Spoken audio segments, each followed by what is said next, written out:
ان الحمد للہ نحمده ونستعینه ونستغفره ونعوذ باللہ من شرور انفسنا ومن سیئات اعمالنا من يهده اللہ فلا مضل له ومن يضلل فلا هادی له واشهد ان لا الہ الا اللہ وحدہ لا شریک له واشهد ان محمدا عبدہ ورسولہ اما بعد فإن خیر الحدیث کتاب اللہ وخیر الہدی ہدی محمد صلی اللہ علیہ وآلہ وسلم وشر الامور محدثاتها وکل محدثۃ بدعہ وکل بدعۃ ضلالہ وکل ضلالۃ فی النار۔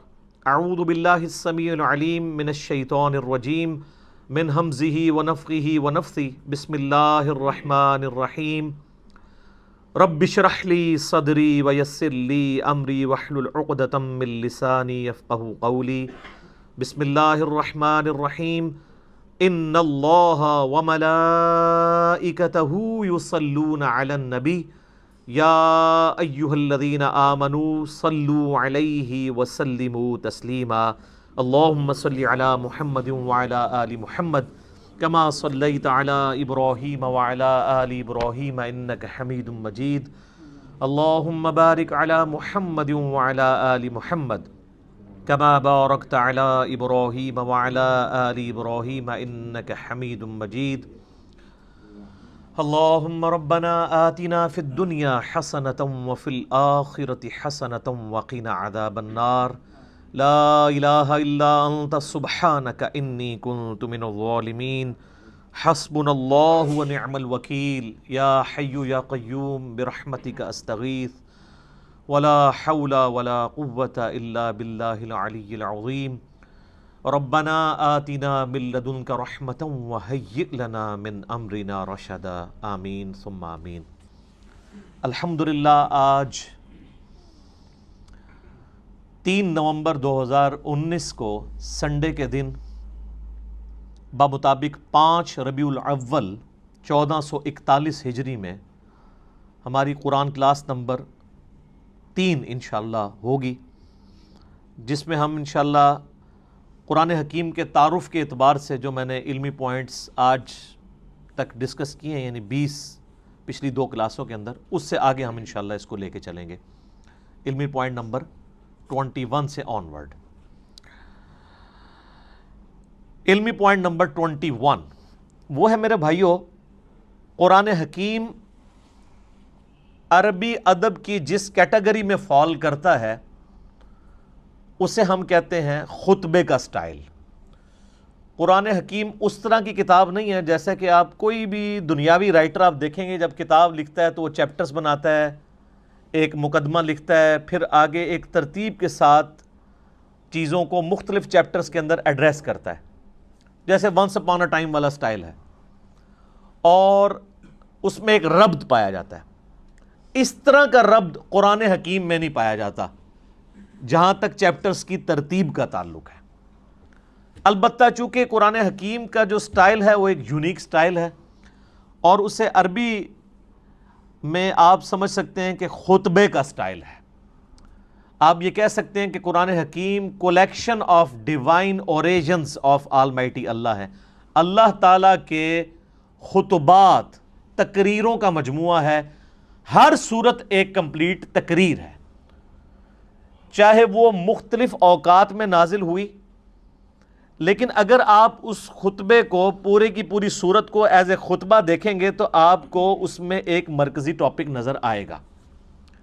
جیسے ہمارے خطبہ حضرات بھی، چاہے وہ مذہبی لیڈرز ہوں یا پولیٹیکل لیڈرز ہوں، جب بھی تقریر کرتے ہیں تو ان کا ایک مرکزی ٹاپک ہوتا ہے، اس ٹاپک کے ارد گرد ساری گفتگو چلتی ہے۔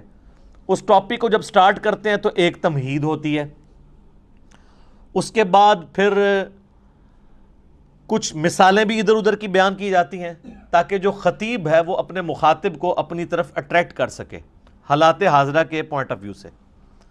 اور پھر جب خطبہ کنکلوڈ ہونے لگتا ہے تو جو سب سے زیادہ مرکزی ٹاپک ہے اس کو دوبارہ سے ایڈریس کیا جاتا ہے، کیونکہ بات کنکلوڈ ہو رہی ہوتی ہے۔ چونکہ قرآن حکیم اللہ تعالیٰ کے خطبات کا مجموعہ ہے، 114 خطبے ہیں، 114 صورتیں جو ہیں، اس کو ذہن میں رکھ کے قرآن حکیم کو پڑھیں گے تو پھر آپ کو بات سمجھ آئے گی کہ یہ سٹائل کیوں ہے۔ اب سورۃ البقرہ جو ہے، اس کا جو مرکزی ٹاپک ہے وہ سابقہ امت مسلمہ یعنی یہودیوں سے جو جو غلطیاں ہوئیں جن کی وجہ سے انہیں خمیازہ بھگتنا پڑا، تاکہ یہ موجودہ امت مسلمہ ہے جو امت محمدیہ صلی اللہ علیہ وآلہ وسلم، اس کے لیے گائیڈ لائنز بن جائیں کہ تم سے پہلے ایک بڑی لاڈلی میری اور بھی امت تھی جس میں میں نے اپنی کم از کم 3 کتابیں بھیجی، تورات، زبور، انجیل، ہزاروں پیغمبر بھیجے، لیکن جب انہوں نے توحید سے کنارہ کشی اختیار کی، مشرکانہ اوہام ان کے اندر داخل ہو گئے، تو پھر ہم نے اس چیز کی پرواہ نہیں کی ہے کہ 3 کتابیں ان میں نازل ہوئی تھیں اور ہزاروں پیغمبر نازل ہوئے تھے، حتیٰ کہ وہ خود پیغمبروں کی اولاد بھی تھے بنی اسرائیل۔ پھر ضربت علیہم الذلہ والمسکنہ، پھر ہم نے ان کے اوپر ذلت اور مسکنت مسلط کر دی، اور اس میں بھی ٹاپ آف دا لسٹ بنی اسرائیل کو، یہودیوں کو ایڈریس کیا گیا۔ اس سے اگلی سورت سورہ آل عمران کے اندر مرکزی طور پر ایڈریس کیا گیا ہے کرسچنز کو، اور مضامین بھی بیان ہوئے ہیں لیکن مرکزی ٹاپک یہ ہے۔ اس لیے آپ دیکھیں جتنی بھی صورتیں ہیں ان کا آغاز بھی بڑا جاندار ہوتا ہے۔ سورۃ البقرہ ہی دیکھ لیں، الف لام میم ذالک الکتاب لا ریب فیہ، یہ وہ کتاب ہے جس میں شک کی کوئی جگہ نہیں ہے۔ اس کا صحیح ترجمہ ہے اس میں شک کی جگہ ہی نہیں ہے۔ ھدی للمتقین، ان لوگوں کے لیے ہدایت ہے جو ڈر جانے والے ہیں، یعنی جو زندگی میں اپنی عقل استعمال کر کے ایک دفعہ ضرور اس رزلٹ پہ پہنچتے ہیں کہ ساری کی ساری کائنات جس نظام کے تحت چل رہی ہے وہ نظام کسی کے بنانے سے بنا ہے۔ God is the only explanation of all the physical phenomena in this universe۔ اس کائنات میں ہونے والے ہر فزیکل فینامنا کے پیچھے خدا ہے، اللہ ہے۔ پھر وہ ڈر جاتے ہیں کہ وہ اللہ جس نے ہماری مرضی کے بغیر ہمیں پیدا کیا ہے، وہ ہمارے ساتھ کچھ بھی کر سکتا ہے، اس کی طرف رجوع لاتے ہیں، غیب پر ایمان لاتے ہیں، نماز پڑھتے ہیں، اس کے دیے ہوئے رزق میں سے اس کی راہ میں خرچ کرتے ہیں۔ اور پھر سورۃ البقرہ کا اینڈ کتنی جاندار آیات پہ ہو رہا ہے، آمن الرسول بما انزل الیہ من ربہ والمؤمنون کل آمن باللہ وملائکتہ وکتبہ ورسلہ آنورڈ۔ اسی طریقے سے آپ ساری صورتوں کو دیکھیں تو ان کا سٹارٹ اور اینڈ بڑا جاندار ہے، اور پھر بیچ میں آپ کو مثالیں بھی بیان کی جائیں گی، واقعات بھی بیان کیے جائیں گے تاکہ بوریت نہ آئے۔ اور یہ قرآن حکیم کی میرے بھائیوں وہ خصوصیت ہے، قرآن بور نہیں ہونے دیتا۔ یہ نہیں ہے کہ اب سورۃ البقرہ شروع ہوئی ہے تو صرف یہودی ایڈریس ہو رہے ہوں گے یا ان کی کوئی ایک چیز خاص ایڈریس ہو رہی ہوگی، نہیں، اس میں کچھ مثالیں بھی بیان ہوں گی، کچھ واقعات بھی بیان ہو جائیں گے اس سے پہلے کے، پھر اس کے بعد ایک کنکلوژن نکالا جائے گا، پھر گائیڈ لائنز ہوں گی، یونیورسل ٹروتھ آئیں گے۔ 7 یونیورسل ٹروتھ سورہ بقرہ میں آئے ہیں، بنی اسرائیل کے واقعات کو اللہ تعالیٰ نے ایڈریس کر کے ہر واقعے کے بعد ایک یونیورسل ٹروتھ بیان کیا ہے کہ یہ میرا رول ہے، جو یہ کرے گا چاہے وہ جو کوئی بھی ہو اس کے ساتھ یہ ہو جائے گا۔ اس لیے قرآن حکیم میں انسان کا انٹرسٹ لوز نہیں ہوتا، بشرطے کہ قرآن پڑھتے ہوئے آپ کو یہ بات سمجھ آئے کہ قرآن کس سٹائل میں لکھا گیا ہے، کس سٹائل میں نازل ہوا ہے۔ مولانا مودودی رحمہ اللہ تعالیٰ نے جو تفہیم القرآن کا مقدمہ لکھا ہے نا، وہ مقدمہ ہی اسی کے اوپر ہے کہ ہمارے عام نوجوان بڑے شوق سے قرآن ترجمے والا لے کے بیٹھتے بھی ہیں، تب بھی ان کو کئی ایک باتیں، ان کو قرآن میں ایک تو ربط نظر نہیں آتا، کیونکہ ہم تو ان کتابوں کے عادی ہیں نا جو انسانوں کی لکھی ہوئی کتابیں ہیں، وہ تو ایک سیکوینس سے چل رہی ہوتی ہیں، ان کا سٹائل ڈیفرنٹ ہوتا ہے، وہ بکش سٹائل ہوتا ہے۔ قرآن کا سٹائل بکش نہیں ہے، قرآن کا سٹائل جو ہے وہ ہے خطبے کا، ایڈریس کرتا ہے آپ کو۔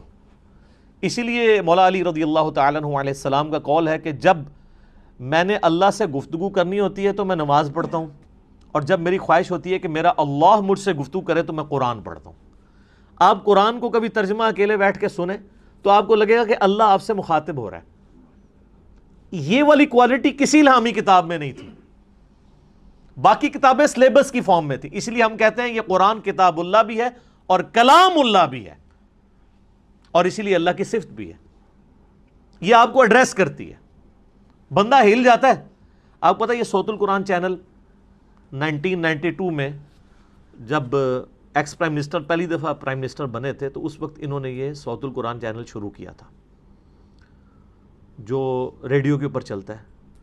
کبھی امام کعبہ کی آواز میں عربک اور پھر فتح محمد جلندری صاحب کا ترجمہ, مراج الدین خان کی آواز میں ایک چلتا ہے.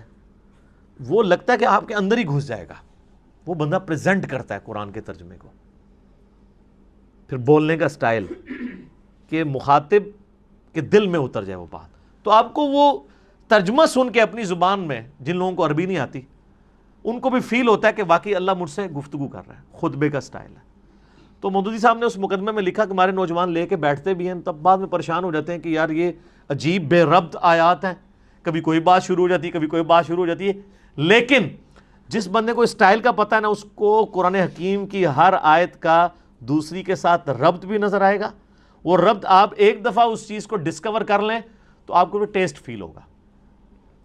آپ پتہ اس وقت انگلینڈ کے اندر ایک, اب نیو مسلم تو نہیں ان کو کہنا چاہیے, اب ان کو 10 سال سے زیادہ ہو چکے ہیں مسلمان ہوئے, عبد الرحیم گرین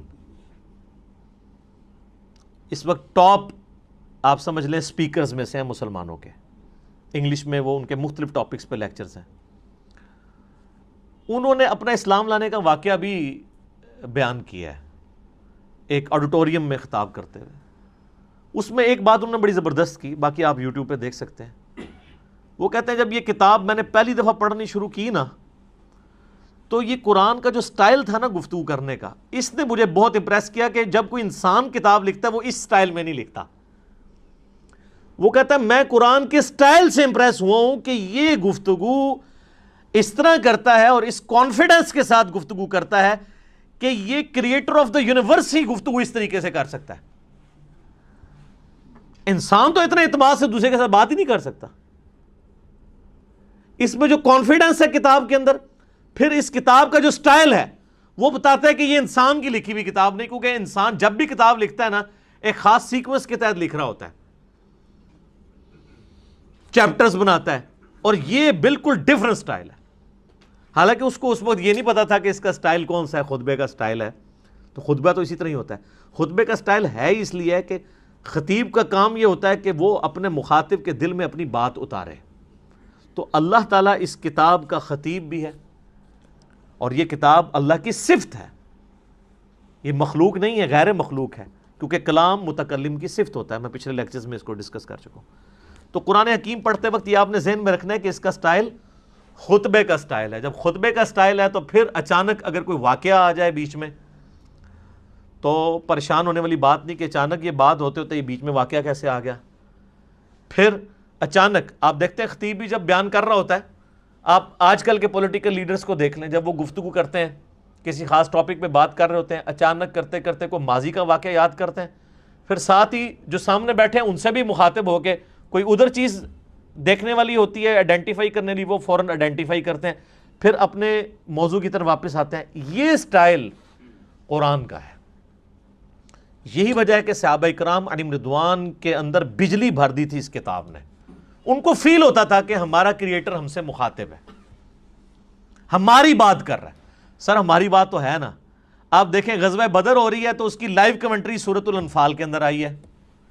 غزوہ احد ہوئی ہے تو 60 آیات مسلسل. غزوہ احد میں جو مسلمانوں نے غلطیاں کی, جس کی وجہ سے اللہ نے جو فتح کا وعدہ کیا تھا پورا کرنے کے بعد اس فتح کو شکست میں بدل دیا, ایک ایک چیز ہائی لائٹ کی. سورہ الاحزاب کے اندر غزوہ خندق کی لائیو کمنٹری آئی ہے. اسی طریقے سے سورہ توبہ کے اندر غزوہ تبوک کی پوری ڈیٹیلز آئی ہیں, اتنی ڈیٹیل کے ساتھ. نبی علیہ السلام کی مبارک زندگی کا آخری جو تھا غزوہ, کس طریقے سے مسلمانوں کو اس جد و جہد کے اندر گزرنا پڑ رہا تھا, منافقوں کو فیس کرنا پڑ رہا تھا. اہل ایمان اور منافقین میں فرق کے لیے وہ بہت کرٹیکل سچویشن تھی غزوہ تبوک کی. اور اس وقت بڑے بڑے جو اپنے آپ کو سمجھتے تھے ہم ایمان والے تھے, ان کے بھی پاؤں لڑکھڑا گئے تھے. ظاہر ہے وہ سپر پاور سے ٹکرانا تھا, رومن امپائر سے جا کے.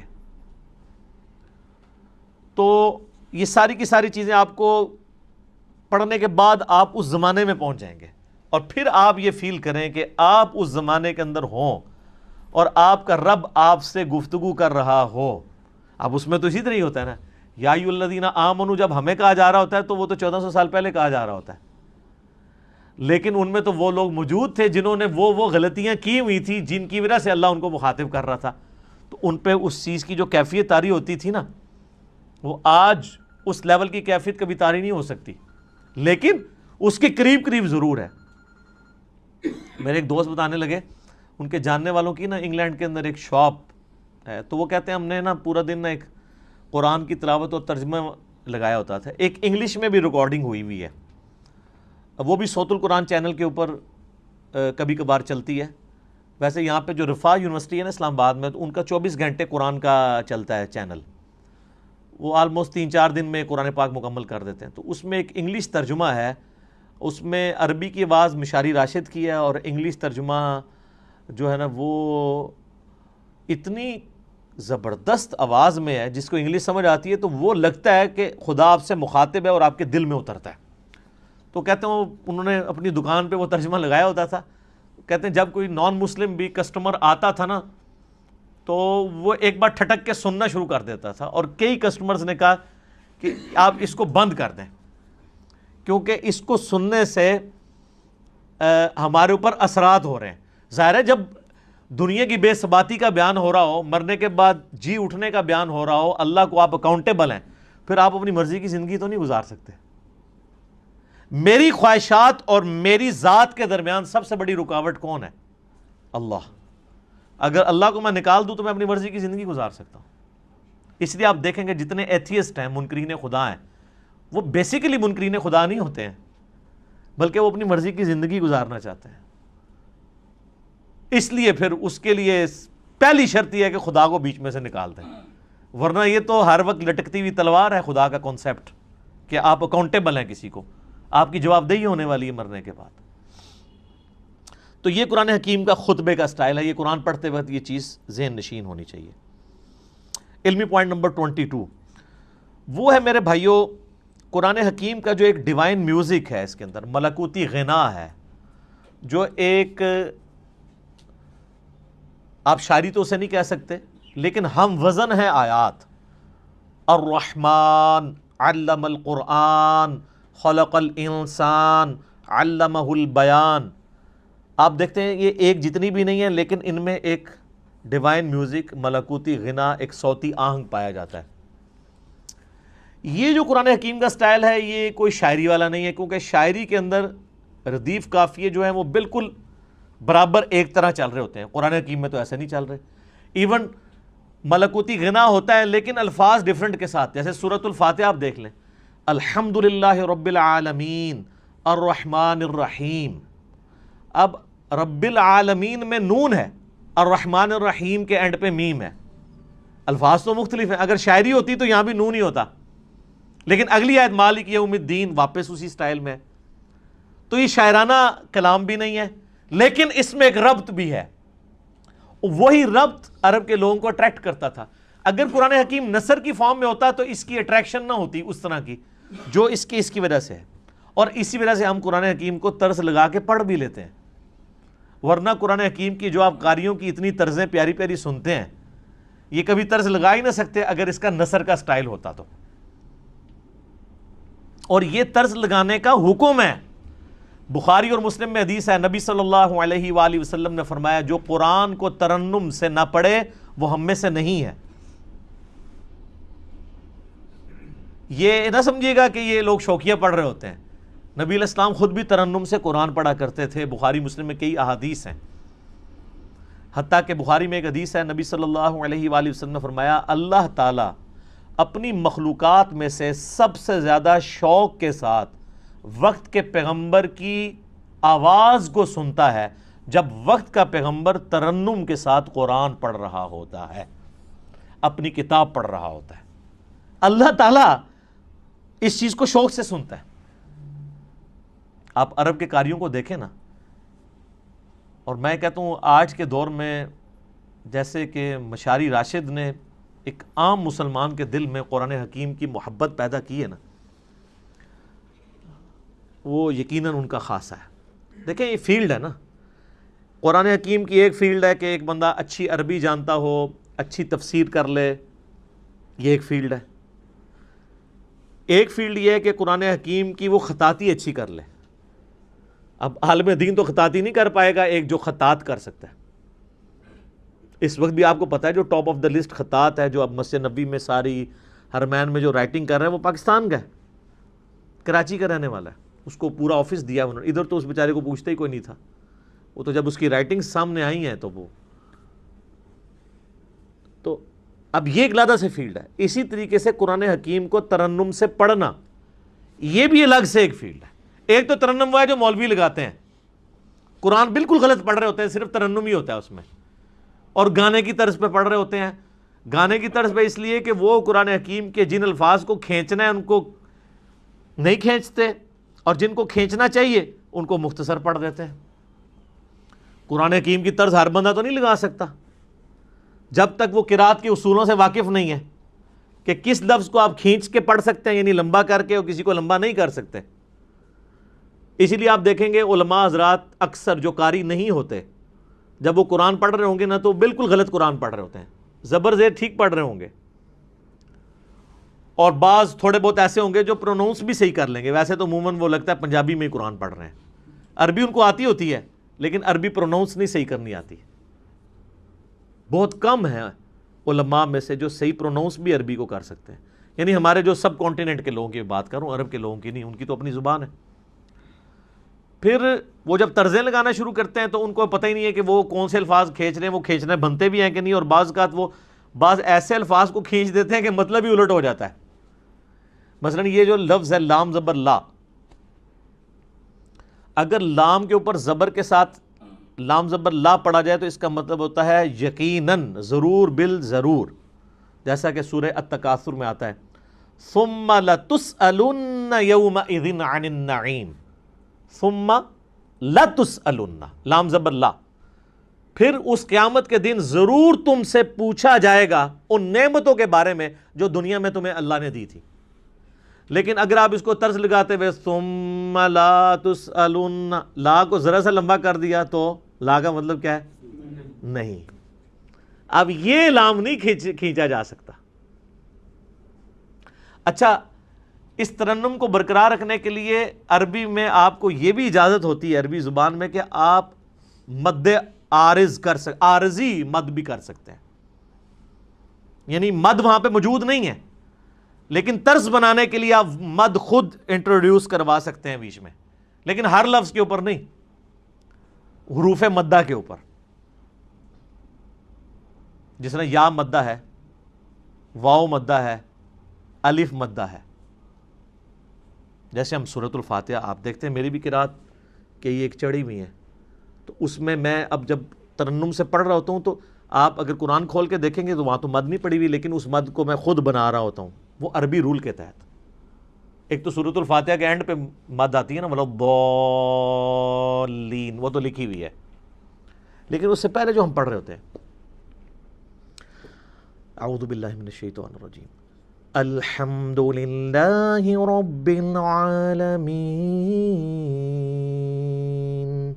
ابھی جو میں نے کھینچا ہے یہ ہے نہیں ہے، لیکن اس کے بغیر یہ ترنم بن نہیں سکتا۔ الرحمن الرحیم مالک یوم الدین ایاک نعبد و ایاک نستعین۔ تو یہ جو کھینچنے والی چیز ہوتی ہے نا، یہ اس کے ترنم پیدا کرنے کے لیے، اور یہ عربی لنگوسٹک کے مطابق ہے۔ اذان میں بھی آپ دیکھیں، اذان میں جہاں کھینچ سکتے ہیں وہیں کھینچ سکتے ہیں۔ اذان پڑھتے ہوئے کیا آپ کہتے ہیں؟ اللہ اکبر، اللہ اکبر۔ اب اس میں کھینچی دو ہی جگہ گئی ہے، اللہ، لام کھڑی زبر والی۔ اب اکبر لفظ ہے، اس کو تو میں کھینچ نہیں سکتا، اکبر، یہ نہیں پڑھ سکتا، یہ اکبر ہی رہے گا۔ اشہد ان لا الہ الا اللہ، اب یہ اللہ اتنا لمبا کھینچ دیا، یہی کھینچ سکتا ہے. تو آپ باقی دعاؤں میں بھی دیکھیں کتنے ربط ہیں. یہ جو ہم قنوت وتر میں دعا پڑھتے ہیں، حسن ابن علی کو نبی علیہ السلام نے سکھائی تھی اپنے نواسے کو جامعہ ترمذی میں. اللہم اہدنی فی من ہدیت وعافنی فی من عافیت وتولنی فی من تولیت وبارک لی فی ما اعطیت وقنی شر ما قضیت. دیکھا کیسی ٹون ہے اس میں، دعاؤں میں بھی آپ کو نظر آئے گی.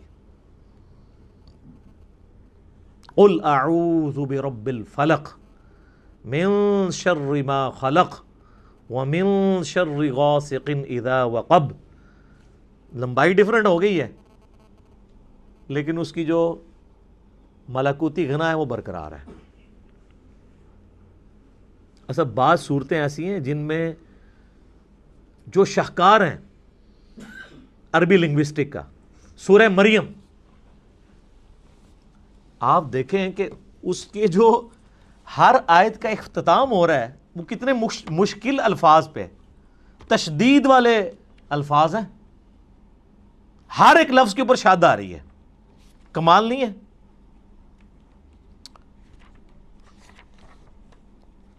پارہ نمبر 16 کے اندر جا کے آتی ہے نا سورہ مریم. اعوذ باللہ من الشیطان الرجیم. آپ دیکھیں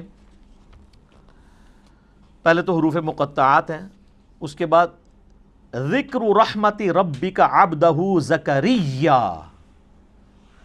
اذ نادى ربه نداء خفيا قال ربي إني وهن العظم مني واشتعل الرأس شيبا ولم أكن بدعائك ربي شقيا. اس کے بعد اگلے ولیا رضیا سمیا عتیا عشیا صبیا تقیا عصیا حیا شرقیا سویا تقیا زکیا بغیا. ٹون ہے. اور یہ دو صورتیں تو کمال ہیں، سورہ طٰہٰ اور سورہ مریم. طٰہٰ ما انزلنا علیک القرآن لتشقى الا تذکرۃ لمن یخشی.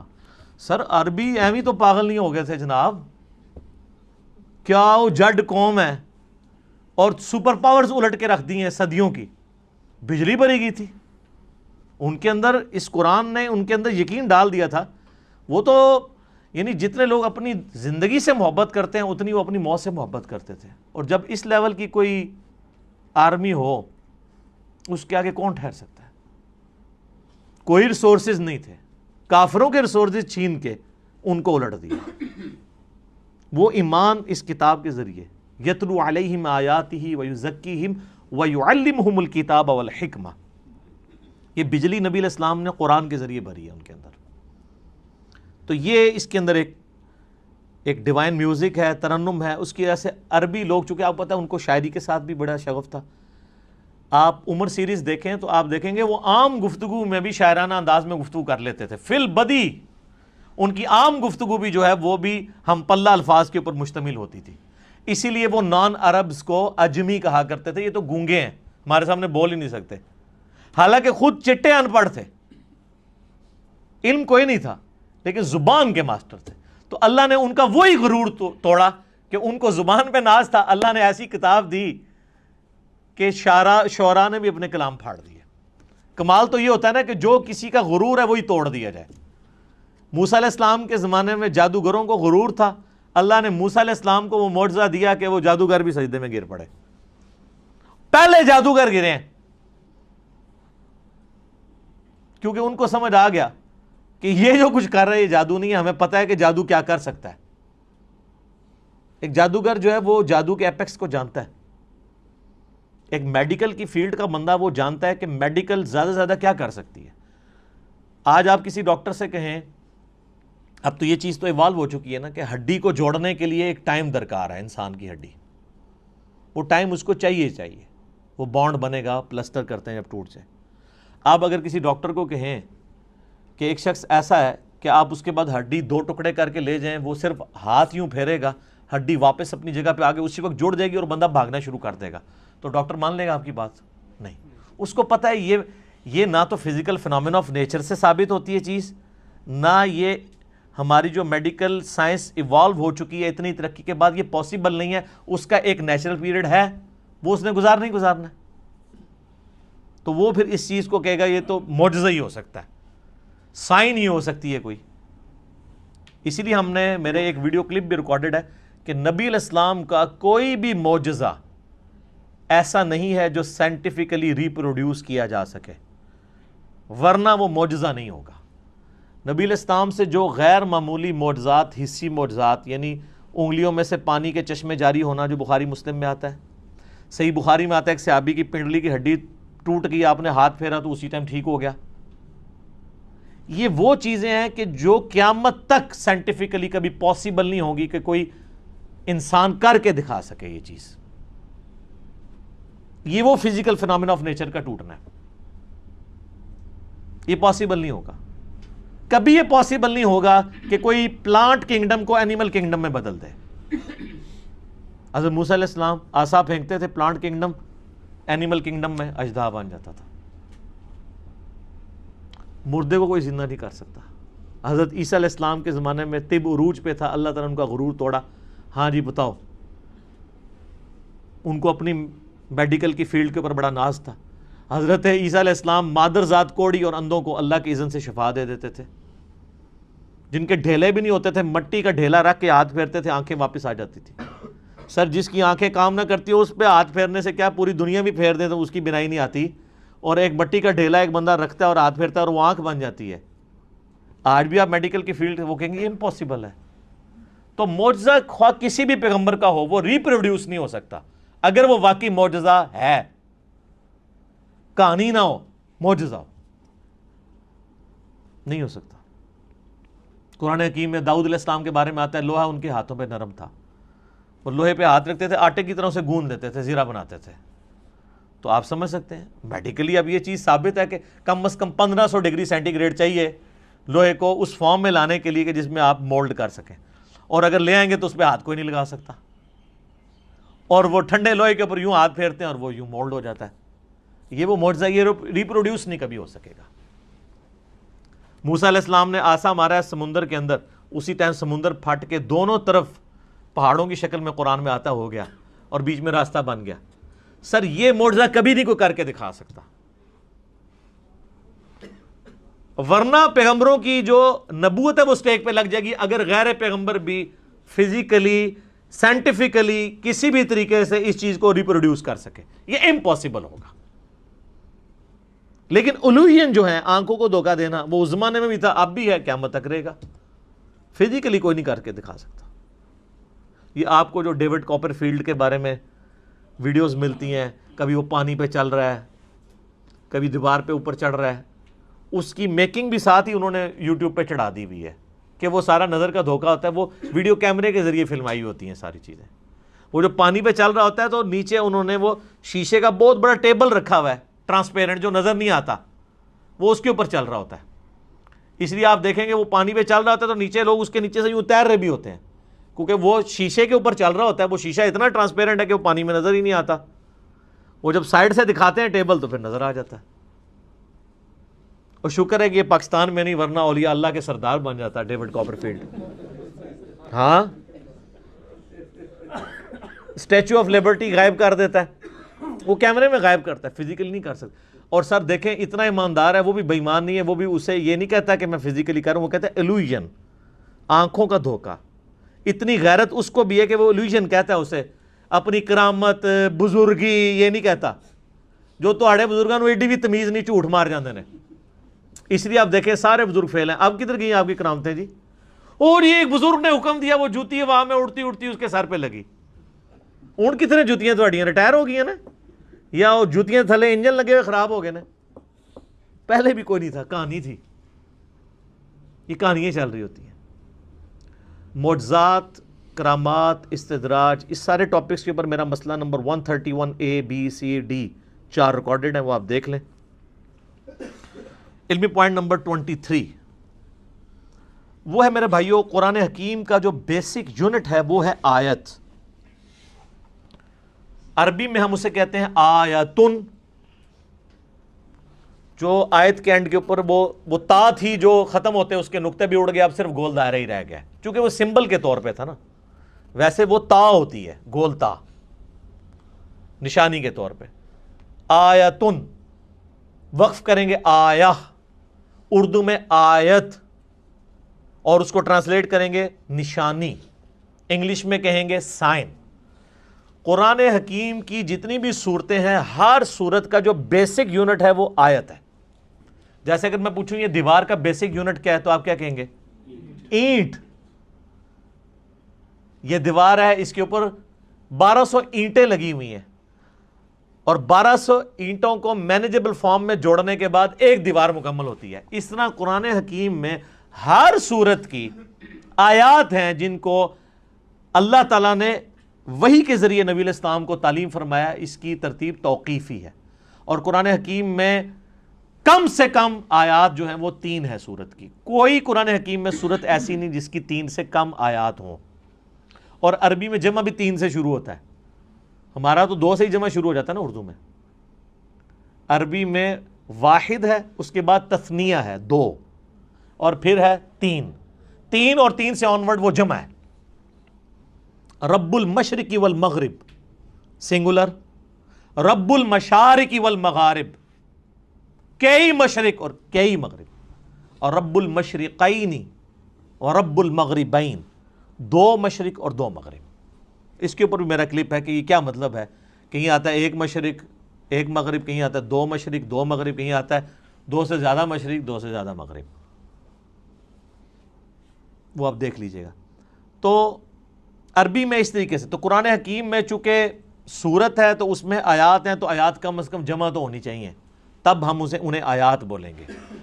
تو کم سے کم آیات جو ہیں وہ 3 ہیں, اور قرآن حکیم کی سب سے چھوٹی سورت کی بھی آیات 3 ہی ہیں. انا اعطیناک الکوثر فصل لربک وانحر ان شانئک هو الابتر. 3 آیات ہیں. اذا جاء نصر اللہ والفتح ورأیت الناس يدخلون فی دین اللہ افواجا فسبح بحمد ربک واستغفرہ انہ کان توابا. واستغفر پہ ہم وقف کرتے ہیں, نہ بھی کرے کنٹینیوس بھی پڑھ سکتے ہیں. یہ 3 آیات ہیں, 3 سے زیادہ ہی ہیں, کم نہیں ہے.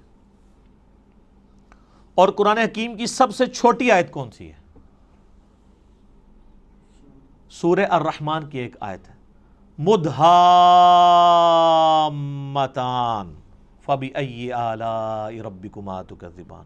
ایک لفظ کے اوپر پوری آیت ہے. اور قرآن حکیم کی سب سے لمبی آیت دین ہے جو سورۃ البقرہ کے اندر آئی, اور اس کے بعد پھر آیت الکرسی ہے 255 نمبر آیت. اب آیت الکرسی آپ دیکھیں اتنی لمبی ہے, اس کی کئی چھوٹی آیتیں بن سکتی ہیں, اور اس میں ربط بھی ہے. اللہ لا الہ الا هو الحی القیوم لا تأخذہ سنۃ ولا نوم, یہ 2 آیتیں بن سکتی تھی. لہ ما فی السماوات وما فی الارض, تیسری آیت بن سکتی تھی. من ذا الذی یشفع عندہ الا بإذنہ یعلم ما بین ایدیہم وما خلفہم ولا یحیطون بشیء من علمہ الا بما شاء وسع کرسیہ السماوات والارض ولا یؤودہ حفظہما وہو العلی العظیم. اتنی لمبی یہ آیت ہے, اس کے ٹکڑے ہو سکتے تھے. یہ پوری کی پوری ایک آیت ہے. یہ ہمیں کس نے بتایا؟ نبی صلی اللہ علیہ وآلہ وسلم نے. اور نبی علیہ السلام کو اللہ تعالیٰ نے وحی کے ذریعے یہ بات بتائی ہے. لہٰذا قرآن حکیم کی جو آیات ہیں یہ بھی وحی کے ذریعے بتائی گئی ہیں کہ یہ آیت ہے, یہ آیت ہے, یہ آیت اتنی لمبی ہے, یہ چھوٹی ہے. بعض اوقات اگر آپ دیکھیں گے کہ آیات, آپ وہ 2 آیتیں دیکھیں تو وہ ایک آیت بھی بن سکتی تھی, لیکن اسے سپلٹ کر کے 2 آیات بنایا گیا. حروف مقطعات ہی آپ دیکھیں, کئی جگہ حروف مقطعات کی پوری آیت بنتی ہے, اور کئی جگہ وہ ایک آیت کے ساتھ جز کے طور پہ ہوتی ہے. اب یہ صحابہ کرام نے اجتہاد سے نہیں کیا, یا کسی کاتب کی مرضی سے نہیں ہوا, بلکہ یہ اللہ تعالیٰ نے وحی کے ذریعے اپنے محبوب صلی اللہ علیہ وآلہ وسلم کو تعلیم فرمایا. اور ساتھ یہ بھی یاد رکھیے گا کہ آیات کی دو اقسام ہیں قرآن حکیم میں. ایک آیات وہ ہیں جو محکمات ہیں اور دوسری ہیں جو متشابہات ہیں. سورہ آل عمران کی 7 نمبر آیت ہے جس میں اللہ تعالیٰ نے خود یہ بیان فرمایا کہ ہم نے جو آپ کی طرف قرآن نازل کیا ہے اس کی آیات دو قسم کی ہیں. ایک تو محکمات ہیں اور وہ کتاب کی جڑ ہے. محکمات کیا؟ جن میں حکم نازل ہوئے ہیں. جیسے حکم ہے کہ ایک اللہ کو ایک مانو، پیغمبروں پر ایمان لاؤ، کتابوں پر لاؤ، فرشتوں پہ لاؤ، آخرت پر لاؤ ایمان، نماز قائم کرو، زنا سے بچو، چوری سے بچو، ماں باپ کے ساتھ حسن سلوک کرو. جتنے اللہ کے احکامات ہیں یہ محکم آیات ہیں. اور قرآن نے کہا کہ یہ ام الکتاب ہے، کتاب کی ماں ہے، جڑ ہے. اور پھر کہا گیا دوسری جو قسم ہے وہ ہے متشابہات. سورہ آل عمران آیت نمبر 7. میں ٹائم بچانے کے لیے عربی اس کی سکپ کر رہا ہوں، ڈائریکٹ اردو میں بات کر رہا ہوں. اور کہا گیا وہ متشابہات جو ہیں ان کی جو تاویل ہے وہ صرف اللہ کے علم میں ہے، اور اہل ایمان صرف ان پر ایمان لاتے ہیں اور اس کی تاویل کو اللہ کے سپرد کرتے ہیں، اور پھر اللہ سے یہ دعا کرتے ہیں کہ جو کچھ اس کتاب میں نازل ہوا ہم اس پر ایمان لاتے ہیں. اور پھر وہ کہتے ہیں ربنا لا تزغ قلوبنا بعد اذ ہدیتنا وہب لنا من لدنک رحمہ انک انت الوہاب آمین. اے رب ہمارے دلوں کو ٹیڑھا مت کرنا بعد اس کے کہ تو نے ہمیں ہدایت عطا فرمائی، اور ہمیں اپنے پاس سے رحمت عطا فرما اے عطا فرمانے والے. تو متشابہات کی وہ تفصیل میں نہیں پڑھتے، اور قرآن میں کہا گیا انہی آیات میں کہ جو ان متشابہات کے پیچھے پڑھتے ہیں ان کے دل ٹیڑھے ہو چکے ہیں، کیونکہ ان کا سلوشن ہمارے پاس موجود نہیں ہے. یہ نہ سمجھیے گا کہ ان کا مطلب ہی کوئی نہیں پتا کسی کو. صرف متشابہ عربی میں کہتے ہیں ریزیمبلنس والی چیزیں. مثلا جنت کے بارے میں جتنی باتیں ہیں یہ متشابہات ہیں کہ جنت میں نعمتیں ملیں گی، حوروں کا کنسیپٹ ہے. اب دنیا میں اس کی مثال آپ من و ان تو پیش نہیں کر سکتے، دنیاوی عورتیں تو اس کی مثال نہیں ہو سکتی، لیکن دنیاوی عورتوں کو اللہ تعالیٰ نے ایک ریزیمبلنس کے طور پر دنیا میں ماڈل کے طور پہ پیش کیا ہے کہ بس جس طرح یہ ہے ایسے ہی حوریں بھی ہوں گی. لیکن وہ کیسی ہیں؟ وہ سورہ سجدہ میں ہے کہ جو اللہ نے تمہارے آنکھوں کی ٹھنڈک چیزیں نعمتیں چھپا رکھی ہیں وہ کوئی اس کو امیجن بھی نہیں کر سکتا. بخاری مسلم میں ہے کہ نہ کسی کے دل میں ان کا کھٹکا بھی گزرا ہے کبھی، نہ کسی آنکھ نے دیکھی، نہ کان نے سنی، نہ کسی کے دل پہ کھٹکا گزرا جو اللہ نے جنت میں نعمتیں تیار کر رکھی ہیں، لیکن اس کی مثالیں بیان کی جاتی ہیں. اسی طریقے سے کہا گیا شہید زندہ ہے لیکن تمہیں شعور نہیں ہے. کہہ دیا نا بھئی زندہ کیسے ہے؟ مرا ہوا ہے، اٹھ نہیں سکتا، قبر سے باہر نہیں نکل سکتا. یہ متشابہ آیات ہے کہ وہ آخرت کی زندگی ہے، اس پہ دنیا کے رولز اپلائی نہیں ہوتے. اچھا قرآن بار بار کہہ رہا ہے کہ تمہیں شعور نہیں ہے. ہمارے مسلمانوں نے جس چیز سے منع کیا تھا شعور نہیں ہے، انہوں نے الٹا شعور بنایا اور کہا جی زندہ ہے تو زندہ سے تو ہم مانگ بھی سکتے ہیں، تو اسی لیے ہم جا کے مردوں سے مانگتے ہیں. تو اس پہ پھر میں ہی پھکی دیتا ہوں کہ یہ زندہ بندے میرے پاس بیٹھے ہوئے ہیں 70-80 کے قریب، میں کسی سے بھی پانی مانگوں مجھے دے دے گا. آپ ذرا اپنے والے زندہ سے ذرا مانگو نا کہ چلو قبر کے اندر سے کوئی ہاتھ باہر نکال کے بتا دے. اگر آپ یہی رول لگا رہے ہو پھر آپ کو ماننا پڑے گا کہ یہ زندگی اور وہ زندگی اور. اس زندگی میں سانس کی ضرورت ہے، کھانے پینے کی ضرورت ہے اور رفع حاجت کرنے کی ضرورت ہے. اس زندگی میں ان چیزوں کی ضرورت نہیں ہے. تو جب شعور ہی نہیں، متشابہات ہیں اس کے پیچھے پڑے ہوئے ہیں.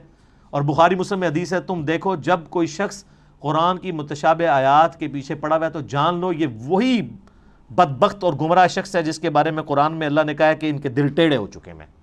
اور اہل ایمان کی نشانی ہے ربنا لا تزغ قلوبنا بعد اذ ہدیتنا.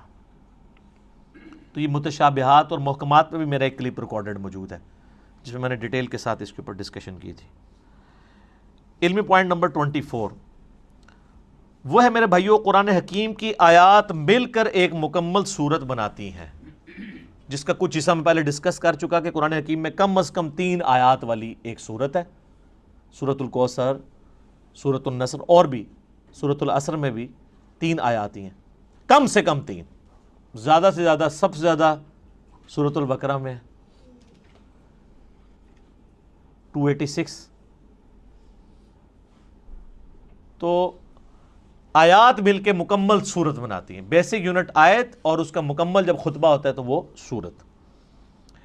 علمی پوائنٹ نمبر 25 وہ ہے میرے بھائیو، قرآن حکیم میں کل 114 صورتیں ہیں جن کی ترتیب توقیفی ہے۔ نبی علیہ السلام نے بتایا ہے کہ پہلی سورۃ الفاتحہ ہے، دوسری سورۃ البقرہ ہے، تیسری سورہ آل عمران ہے، چوتھی سورہ نساء ہے، پانچویں سورۃ المائدہ ہے، چھٹی جو ہے وہ سورۃ الانعام ہے، آنورڈ کرتے کرتے 12 نمبر سورۃ الاخلاص ہے، 113 سورۃ الفلق ہے اور 114 سورۃ الناس ہے۔ یہ ساری کی ساری ترتیب اس کی صورتوں کی یہ توقیفی ہے، نبی علیہ السلام کے بتانے پر موقوف ہے اور وہ وحی کے ذریعے بتائی گئی ہے۔ اور بخاری مسلم میں آتا ہے، صحابہ کرام کہتے ہیں نبی علیہ السلام کے ساتھ حضرت جبرائیل دورہ قرآن کیا کرتے تھے۔ صحابہ نے نہیں دیکھا، نبی علیہ السلام کے بتانے پہ، کہ نبی علیہ السلام نے بتایا کہ جبرائیل علیہ السلام میرے ساتھ ہر سال آ کے جو ہے وہ دورہ قرآن جتنا قرآن نازل ہوتا تھا اس کو رپیٹ کرواتے تھے، اور جس سال آپ کی وفات ہوئی اس سال 2 دفعہ رپیٹ کیا رمضان میں، اور اسی سے آپ علیہ السلام کو پتہ چل گیا کہ اب اگلے سال میں زندہ نہیں رہوں گا۔ تو نبی علیہ السلام نے اس کی ترتیب کو بھی انشور کیا ہے، وہی ترتیب جو لوح محفوظ میں ہے، جو ہمارے پاس مصحف میں ہے، اگرچہ یہ ترتیب نزول نہیں ہے لیکن اللہ کے ڈیوائن علم میں یہی ترتیب ہے، سرکمسٹانسز کے اوپر قرآن نازل ہوا، اور آج جو ہمارے پاس یہ ترتیب ہے یہ نبی علیہ السلام کے بتانے پر موقوف ہے۔ علمی پوائنٹ نمبر 26 وہ ہے میرے بھائیوں، قرآن حکیم کل 5 طرح کے ٹاپکس کی کیٹیگری میں فال کرتا ہے، اگر بڑی بڑی کیٹیگریز بنائی جائیں۔ اس کے اوپر پوری ایک کتاب لکھی ہے شاہ ولی اللہ دہلوی نے، الفوز الکبیر فی اصول التفسیر، اللہ کا بہت بڑا کرم، کامیابی اللہ کی طرف سے اصول تفسیر کے اوپر۔ اس میں انہوں نے یہ دعویٰ کیا ہے کہ اللہ تعالیٰ نے مجھ پہ یہ حقیقت کھولی ہے کہ قرآن حکیم کی آیات 5 طرح کی کیٹیگریز میں فال کرتی ہے۔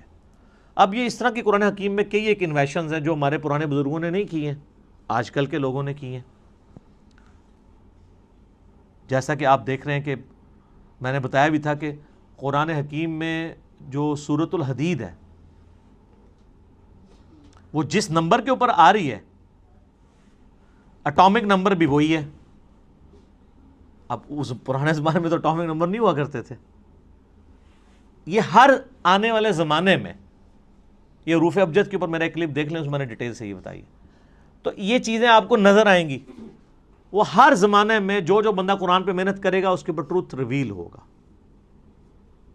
قرآن حکیم میں آیات جوڑوں کی شکل میں نازل ہوئیں صورتیں، پرانے بزرگوں سے آپ کو اس طرح کی چیزیں نہیں ملیں گی۔ لیکن یہ حمید الدین فراہی رحمہ اللہ تعالیٰ، جو ڈاکٹر اسرار صاحب کے آپ سمجھ لیں دادا استاد تھے، انہوں نے پہلی دفعہ یہ ٹروتھ ریویل کیا کہ قرآن حکیم کی ہر صورت کا کوئی نہ کوئی جوڑا ہے۔ کچھ تو ہمیں پتہ ہی ہے، سورۃ الفلق، سورہ جو ہے وہ سورہ ناس، یہ مطلب جوڑا ہے دونوں کا، لیکن جو بیچ میں کی صورتیں انہوں نے پھر بتایا کہ واقعی وہ جوڑے ہیں، جیسے مرد و عورت کا جوڑا ہوتا ہے اس طرح ریسیپروکل پایا جاتا ہے صورتوں کے اندر۔ سورہ بقرہ اور سورہ آل عمران بھی جوڑا ہے، ایک یہودیوں کو ایڈریس کرتی ہے، دوسری عیسائیوں کو ایڈریس کرتی ہے۔ تو اس طرح کئی ایک صورتیں جو جوڑوں کی فارم میں، یہ ٹروتھ بال میں ریویل ہوا ہے۔ بل یہ الفوز الکبیر فی اصول تفسیر کا اردو ترجمہ بھی آ چکے، آپ پڑھیں۔ 5 کیٹیگریز انہوں نے بیان کی ہیں۔ نمبر 1 علم الاحکام، یعنی قرآن حکیم کی آیات احکام سے ریلیٹڈ ہوں گی، نماز، روزہ، حج، زکوٰۃ، عقائد، یہ ساری چیزیں علم الاحکام میں آتی ہیں۔ نمبر 2 علم المخاصمہ، مخاصمہ کہتے ہیں جھگڑا کرنے کو، علمی جھگڑا، یعنی جو منکرین خدا ہیں یا جیوز اور کرسچنز ہیں، ان کے جو لیم ایکسکیوزز ہیں ان کے علمی جوابات دیے گئے ہیں، تو یا آیات اس کے اوپر مشتمل ہوں گی۔ نمبر 3 التذکیر بالموت، موت کو یاد کروا کے کہ تمہیں مر کے کسی کے پاس پہنچنا ہے اور آخرت کی زندگی میں دنیا کی زندگی کا جواب دینا ہے، اس کو کہتے ہیں التذکیر بالموت، نصیحت کرنا موت کو یاد کروا کے۔ اس کے اوپر آیات، اب یہ تو قرآن پاک میں بڑا مین ٹاپک ہے۔ قرآن حکیم کے اگر 2 مین ٹاپک دیکھے جائیں تو عقیدہ توحید اور دوسرا ہے دنیا کی بے ثباتی، دنیا سے بے رغبتی۔ چوتھی کیٹیگری انہوں نے کہا التذکیر بآلاء اللہ، اللہ کی قدرت کی بڑی بڑی نشانیوں کے ذریعے اللہ اپنا تعارف کرواتا ہے. جتنے فزیکل فینومینا آف نیچر اس میں ڈسکس ہوئے ہیں، سائنٹیفک فیکٹس ڈسکس ہوئے ہیں، اس کا شاہکار آپ کو سورۃ النحل نظر آئے گی، سورہ روم نظر آئے گی، سورہ الرحمن نظر آئے گی. اس میں تو یہ لفظ بھی آ گیا ہے فَبِأَيِّ آلَاءِ رَبِّكُمَا تُكَذِّبَانِ، جس کا ترجمہ اکثر مولویوں نے غلط کیا ہوا ہے. تم اپنے رب کی کون کون سی نعمتوں کو جھٹلاؤ گے؟ حالانکہ نعمت خود عربی کا لفظ ہے. مودودی صاحب نے اس کا ترجمہ صحیح کیا ہے، تم اپنے رب کی قدرت کی کون کون سی نشانیوں کو جھٹلاؤ گے، کیونکہ دوزخ کی آیات کے بعد بھی پھر یہ آیت ریپیٹ ہوتی ہے. تو دوزخ کیا نعمت ہے؟ وہ ترجمہ کرنے والے کو بھی نہیں سمجھ آئی. تو اعلیٰ کا مطلب ہوتا ہے قدرت کی بڑی بڑی نشانی. تو دوزخ اللہ کی قدرت کی نشانی تو ہے، جس طرح جنت ہے. تو مودودی صاحب ہر دفعہ جب آیت آتی ہے نا، یہ والی آیت، تو اس کے سیاق و سباق کے اعتبار سے اس کا ترجمہ کرتے ہیں، کیونکہ عربی بڑی ورسٹائل زبان ہے. عربی میں ایک لفظ اگر سیاق و سباق میں آپ مختلف جگہ بیان کریں گے تو وہ اپنا وہ والا مطلب بیان کرے گا. اگر میں آپ کو کہوں مسجد الحرام اور کہوں ولد الحرام، زمین آسمان کا فرق ہے. حرام دونوں جگہ ہی موجود ہے. مسجد حرام جس کی حرمت ہے، عزت ہے، اور ایک وہ حرام ہے جو ہم حرام کہتے ہیں، زنا حرام، چوری حرام. اب یہ حرام ہو رہا ہے. آپ کے حساب سے تو اس کا نام مسجد حلال ہونا چاہیے تھا، حلال مسجد. تو اڈی مسجد ادھر منہ کر کے نماز پڑھ دو تو نہ ہی حرام ہے، لیکن حرام عربی والا ہے. حرمت کی جگہ جہاں پہ آپ اللہ کی حدود کو توڑیں گے تو وہ بڑا جرم ہوگا ایز کمپیئر ٹو اور جگہوں کے. اس کی حرمت اللہ نے رکھی ہے، عزت رکھی ہے، لفظ ایک ہی ہے لیکن دونوں جگہ مختلف معنی دے رہا ہے. تو اس طرح فَبِأَيِّ آلَاءِ رَبِّكُمَا تُكَذِّبَانِ کا ترجمہ بھی مختلف جگہ مختلف آئے گا. اور پانچویں کیٹیگری ہے التذکیر بأیام اللہ، اللہ تعالی کے فیصلوں کے بڑے بڑے جو دن ہیں ان کے ذریعے ڈر سنانا. اور یہ بھی قرآن پاک کا بڑا مین مضمون ہے. اگلی انبیاء کی جو امتیں ان کا ذکر کر کے اللہ تعالیٰ نے پھر فیصلہ اچھا یہ سارے الفاظ قرآن میں موجود ہیں. فَذَكِّرْهُمْ بِأَيَّامِ اللَّهِ، یہ اللہ تعالیٰ نے حضرت موسیٰ علیہ السلام کو کہا کہ اپنی امت کو ڈراؤ اللہ کے بڑے دنوں سے. بڑا دن کون سا؟ جس میں بڑا فیصلہ ہوا. 10 محرم کا دن بڑا دن تھا جس میں یہ فیصلہ ہوا کہ فرعون کو ڈبویا جائے گا اور بنی اسرائیل کو نجات دی جائے گی اس کے ظلم سے. بخاری مسلم میں آتا ہے نا کہ یہودی اس دن روزہ رکھتے تھے کہ فرعون کو ڈبویا گیا. پھر نبی علیہ السلام نے امت کو حکم دیا کہ تم 9 اور 10 دو روزے رکھو. اس پہ ڈیٹیل میرا کلپ موجود ہے، آج میں اس کی طرف نہیں جاتا. قوم عاد جس دن ہلاک ہوئی وہ اللہ کی قدرت کی یعنی آپ ایگزیکیوشن کا ایک بہت بڑا دن ہے. ہماری امت میں فتح مکہ کا دن ایام اللہ میں سے ہے. غزوہ بدر کا دن ایام اللہ ہے، اللہ کے فیصلے کا دن ہے. اللہ نے کہا یہ کہتے تھے نا فرقان ہوگا، یہ ابو جہل نے کہا تھا کہ یہ حق اور باطل میں فرق کرنے والا دن ہوگا. اللہ نے کہا تم نے فرقان بولا تھا، لے پھر میں اس دن کو فرقان بنا دیتا ہوں کہ نہتے مسلمانوں سے تم لیس ہوئے کافروں کو، جنگجو کافروں کو مرواؤں گا. غیبی مدد کے ساتھ ہوا نا. تو یہ اللہ کی قدرت کے بڑے بڑے دن یہ اگلی امتوں میں بھی گزرے ہیں. قوم سمود، قوم عاد، قوم نوح کی تباہی کے دن ایام اللہ تھے. تو یہ 5 کیٹیگریز بنی. اب آپ قرآن کی کوئی آیت نکالیں، میں کوئی آیت بھی پڑھوں، آپ خود مجھے بتا دیں گے کہ یہ فلاں کیٹیگری میں فال کرتی ہے. اگر میں کہوں ان اللہ وملائکتہ یصلون علی النبی یا ایھا الذین آمنوا صلوا علیہ وسلموا تسلیما اللہم صلی علی محمد وعلی آل محمد، یہ آیت کس کیٹیگری میں فال کرتی ہے؟ تو آپ کہیں گے یہ علم الاحکام والی کیٹیگری میں فال کرتی ہے، کیونکہ اس میں حکم ہے دروشی پڑھنے کا. تو آپ یہ خود ڈیفائن کر سکتے ہیں. کوئی بھی آیت آپ کنسیڈر کریں گے آپ فوراً پہنچیں گے یار یہ آیت فلاں کیٹیگری میں فال کرے گی. افلا یعلم اذا بعثر ما فی القبور وحصل ما فی الصدور. کتنا ان آیات کے اندر زور ہے. یہ التذکیر بالموت ہے کہ مرنے کے پاس تمہیں بعد اپنے رب کے حضور پیش ہونا ہے. اس کیٹیگری میں فال کرتی ہے. اور اسی طریقے سے آپ سورہ رحمان شروع کریں, اللہ کی قدرت کی نشانیاں. سورۃ النحل میں اللہ تعالیٰ نے کہا ہم نے شہد کی مکھی کے اوپر بھی یہ وحی کی ہے, اور اس کو ہم نے راستے دکھائے ہیں کہ پھولوں کا رس چوس, اور یہ سب کچھ اس طرح کی جتنی چیزیں ہیں. سورۃ البقرہ میں آیا آسمان سے بارش کا برسنا, زمین سے سبزے کا نکلنا. یہ آیات جتنی ہیں کس کیٹیگری میں فال کرتی ہیں؟ التذکیر بآلاء اللہ, اللہ کی قدرت کی بڑی بڑی نشانی ہے. اور اس طریقے سے سورہ المائدہ کے اندر, سورہ نساء کے اندر, سورۃ البقرہ کے اندر اللہ تعالیٰ جو کرسچنز کو, جوز کو جواب دیتا ہے. سورہ مائدہ میں اللہ تعالیٰ فرماتا ہے نا کہ عیسیٰ کی مثال تو اللہ کے ہاں آدم کی سی ہے. آدم کو تو تم بھی اللہ کا بندہ ہی مانتے ہو, حالانکہ اس کی تو نہ ماں تھی نہ باپ.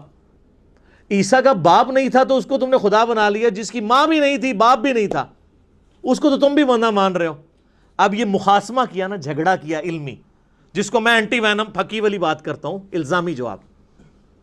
یہ علم المخاصمہ ہے. ٹھیک ہو گیا جی. ابھی 26 پوائنٹ ہوئے ہیں جی, 14 ابھی بھی باقی ہیں. تو ہو سکتا ہے کہ چوتھا 5واں لیکچر بھی اس پہ ہو. اب ہمارا ٹائم پورا ہو چکا ہے. اللہ تعالیٰ سے دعا ہے جو حق بات میں نے کہی اللہ تعالیٰ ہمارے دلوں میں راسخ فرمائے. اگر جذبات میں میرے منہ سے کوئی غلط بات نکل گئی تو اللہ تعالیٰ ہمیں معاف کر دے, ہمارے دلوں سے محو بھی کر دے. اللہم صلی علی محمد وعلی آل محمد کما صلیت علی ابراہیم وعلی آل ابراہیم انک حمید مجید. اللہم بارک علی محمد وعلی آل محمد کما بارکت علی ابراہیم وعلی آل ابراہیم انک حمید مجید. اللہ تعالیٰ ہمیں اس دعوت حق کو دوسرے بھائیوں تک پہنچانے کی توفیق عطا فرمائے. سبحانک اللہم وبحمدک اشہد ان لا الہ الا انت استغفرک واتوب الیک وما علینا الا البلاغ المبین. جزاکم اللہ خیرا.